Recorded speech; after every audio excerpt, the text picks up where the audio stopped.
Eventually, you start doing it every time you feel a little bit of tension coming on. So this is why this is so important. And that box breathing can become an anchor.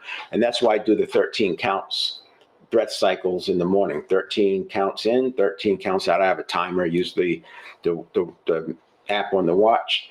So it just buzzes at the 13 seconds. I'm not trying to think about anything, but I shouldn't say that. I am preparing for my day. I am resetting. I am priming myself.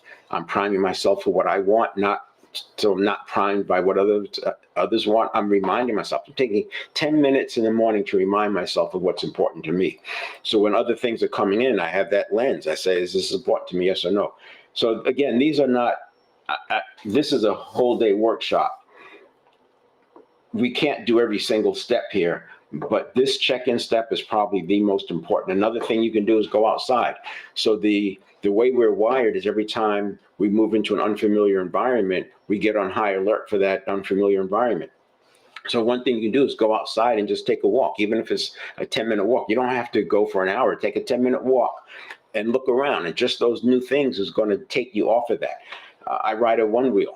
That one wheel, I'm so focused on looking at the terrain, because any little bump or dip that you don't see, it's fine if you see it, but if you don't see it, it could throw you off, and those things are painful when you hit the pavement. So you're subconsciously, you're really focused. It's the same way mogul skiers get so focused. It's the same way mountain bikers get so focused, motorcycle riders in the twisties. That's why these things are so addictive, because, in my opinion, because we love the separation between the subconscious chatter and the mind. I had a friend who had high blood pressure challenges, and he got a blood pressure monitor, and his wife talked him into checking his blood pressure before going on a ride, and then went out for a 2-hour twisty ride and came back. His blood pressure was way down, low as normal. And it just puts a stake in the ground around that point, that when we're engaged in something where we're so focused, the chatter quiets down. And that would be the other thing, is check in with your state, but also check in with your self-talk. What am I doing with my self-talk? Is my self-talk positive? Is it negative? And if it's repeated, you can bet it's coming from the subconscious. Now, I talked about, we want to approach this from driving the car, not learning what all these things do, like the amygdala and the prefrontal cortex. But I also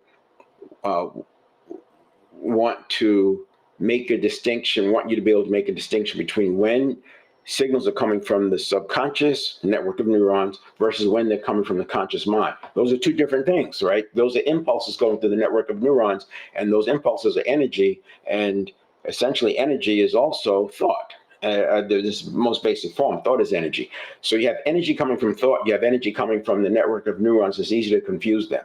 What you want to do is start discerning. One way to do it quickly without any training at all is to just look at the speed. If it's coming in, not just the speed of the thinking, but the urgency with which it comes in, it's the suddenness, the quickness of it.